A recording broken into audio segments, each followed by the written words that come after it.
Welcome to one of the safest Labour seats in Britain. There's a statue to former Prime Minister Harold Wilson here, positioned between the pound stretcher and the post office. But people here won't have a say in who the next Prime Minister is. But in a coffee shop on the high street, there's a sign that political views here aren't so clear-cut.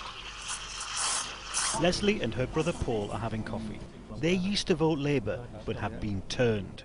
Boris Johnson is stronger. He's a stronger person, but I'm hoping that what he says is going to pull off.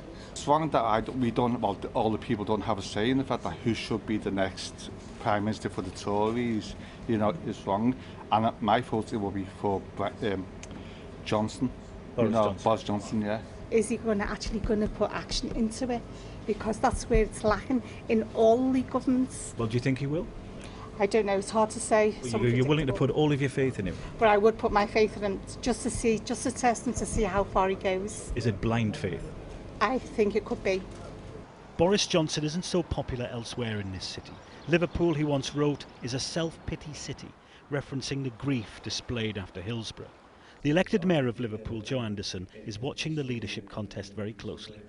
I look at that field and if that was somebody that was going to take over running one of our major companies, I'd be seriously scared about whether they have the ability to do it. Regardless of what you think about his policies and his views, Boris is he's a personality, he's a character.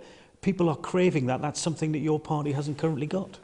Mr. Bean was popular and he was a buffoon and people could see through that, and they'll see through that with Boris. The business world is getting twitchy though, especially fledgling ones. This startup in Knowsley makes a device that melts medical needles for better, more hygienic disposal. A good Brexit deal, they'll stay in the UK. A bad one, they'll move to another country. So this company needs stability, certainty and strong leadership. Do you think we're going to get that?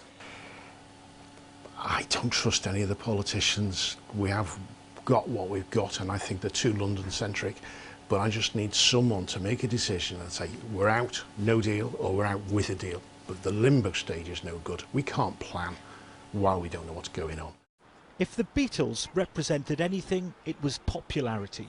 And while that might be enough to win the leadership, it may require more substance to succeed at it. Nick Martin, Sky News, Liverpool.